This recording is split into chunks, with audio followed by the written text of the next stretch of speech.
Cada día trayendo una cápsula de vida de la palabra de Dios, creciendo y fortaleciendo nuestra fe en Cristo Jesús.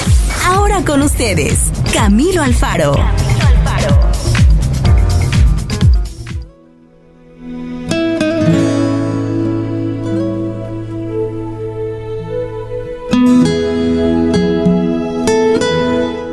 Bienvenidos mis amigos a este tema del día de hoy, a esta cápsula de vida. Hoy estaremos hablando acerca de el Cordero de Dios, el Cordero de Dios. Y vamos a estar hablando desde el libro de Juan, capítulo 1, verso 29, dice la palabra del Señor. Entremos directamente para tener tiempo en esta cápsula de vida.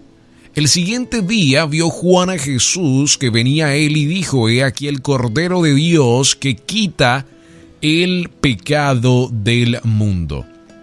Este es aquel de quien yo dije: después de mí viene un varón, el cual es antes de mí, porque era primero que yo, el primogénito de todos, dice la palabra de Dios también, ¿verdad? Y yo no le conocía más, para que fuese manifestado a Israel, por esto vine yo bautizando con agua.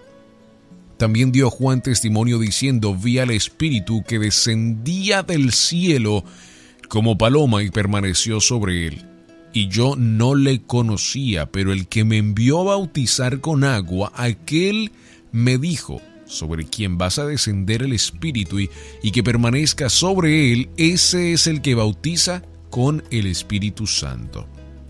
Yo le vi y he dado testimonio de que este es el Hijo de Dios. El siguiente día otra vez estaba Juan y dos de sus discípulos, y mirando a Jesús que andaba por allí, dijo: He aquí el Cordero de Dios. He aquí el Cordero de Dios. Esas palabras yo creo que suenan muy bonitas, ¿no? Y por supuesto que sí las son. Por supuesto, no podemos quitarle la importancia de esas palabras, el Cordero de Dios, pero tenemos que entender mucho acerca de esta frase que los discípulos estaban diciendo y que se estaba diciendo en este momento cuando ya veían a Jesús caminar por allí y le llamaban y le decían: ¡Hey! ¡El Cordero de Dios! La Biblia da varios nombres, amigo, acerca de los nombres de Jesús. Mesías, Señor, Cristo, Rabí, porque era maestro, por supuesto. Pero el menos familiar para el mundo moderno el día de hoy es probablemente Cordero de Dios. Dado que la mayoría de nosotros no tenemos origen de ese tiempo, es posible que tengamos una comprensión limitada para ese título. Pero los hijos de Israel de ese entonces entendían su significado. ¿Por qué? ¿Por qué lo entendían? Pues porque habían venido practicando el acto del sacrificio en el templo por años. Lo habían tratado de practicar, de perfeccionar por años y años. Y ahora Juan profetiza estas palabras y entiende lo que está diciendo en el aire, y la gente ahora entiende que él es el Cordero de Dios. Porque también los corderos eran ¿qué? Para el sacrificio. Jesús conocía que iba a ser crucificado en la cruz, por supuesto que sí, esa era su misión, él entendía. Él vino preparado con una misión aquí de traer el reino de Dios y establecer su justicia, y él entendía esas palabras. A lo mejor las personas no creo que las entendían muy a menudo, no las decían a lo mejor, pero él sí entendía. Así que imagínese usted estar caminando por la calle predicando y escuchar el Cordero de Dios y Jesús entender: sí, ya sé. Dios siempre ha tratado con el pecado, amigo, por medio de la sangre de los sacrificios. ¿Se acuerda cuando Adán y Eva pecaron? Un animal fue sacrificado para cubrir ¿qué? La desnudez y la vergüenza de dos personas. En la primera Pascua, cada hogar puso en la puerta sangre del sacrificio, y lo podemos leer en Éxodo capítulo 12. Más tarde, un macho cabrío era sacrificado para la expiación de toda la nación, en Levíticos capítulo 16, verso 15. Ahora bien, en Juan capítulo 1, verso 29, lo que leímos en el día de hoy, en la palabra de Dios nos dice: el siguiente día vio Juan a Jesús que venía a él y dijo: He aquí el Cordero de Dios que ¿qué? Que quita el pecado del mundo. En otras palabras, el que viene a arreglar el problema para siempre y para siempre. Y la palabra de Dios nos habla en Apocalipsis como el Cordero de Dios, inmolado, se sienta y toma su trono en el cielo. Usualmente una persona realiza sus logros más grandes mientras vive, pero pensemos en lo que Jesús logró por medio de su muerte. Así como animales inocentes habían muerto previamente en lugar de los culpables, Cristo dio su vida perfecta por la humanidad pecadora. Asumió toda la responsabilidad por nuestros pecados y tomó el castigo que merecíamos cada uno de nosotros. Cuando colgaba en la cruz, el juicio y la ira de Dios se derramaron sobre él en vez de cada uno de nosotros por el pecado. Y fueron los momentos más difíciles para Jesús estar separado del Padre y estar separado de la presencia de Dios.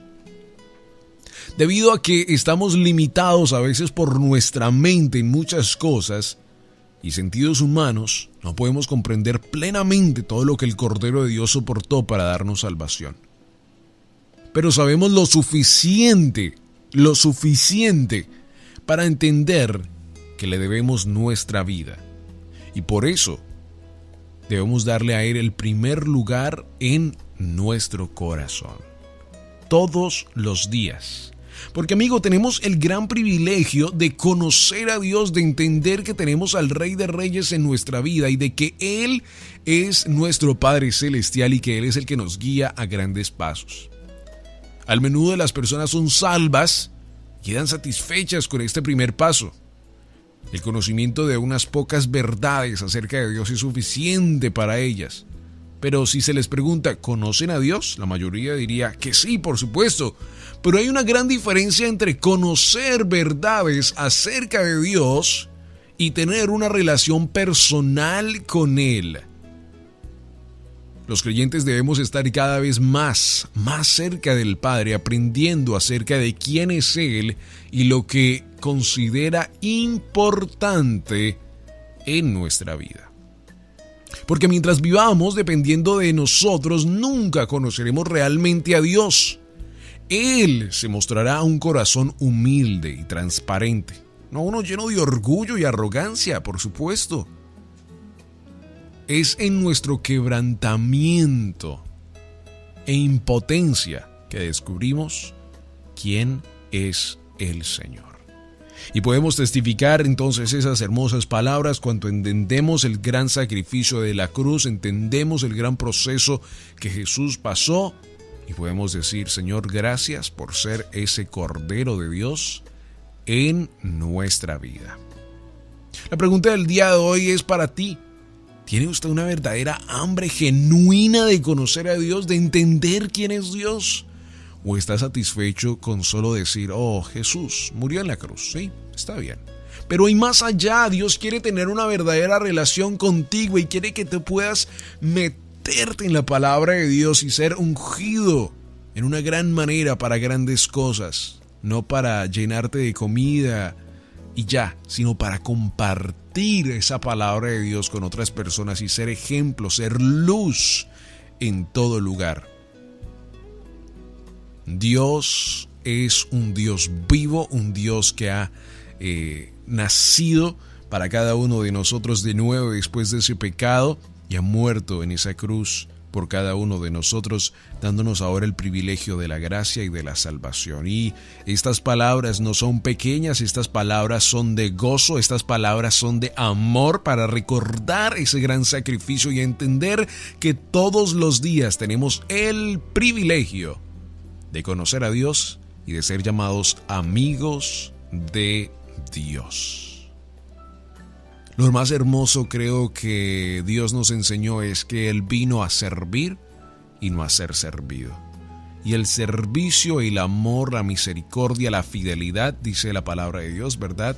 Son frutos del Espíritu. Son cosas que nosotros como seres cristianos tenemos que tener en nuestra vida, donde quiera que vayamos, y ser ejemplo de ellas día y noche, día y noche. Y que la palabra de Dios que llena nuestro corazón todos los días tiene que ser de ejemplo para otras personas, entendiendo que el que vive dentro de cada uno de nosotros es el Cordero de Dios.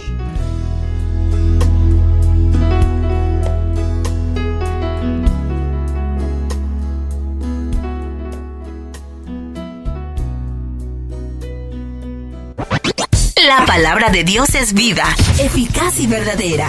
Esperamos que la cápsula de vida del día de hoy tenga un efecto positivo en tu vida y puedas crecer y fortalecerte en Cristo Jesús.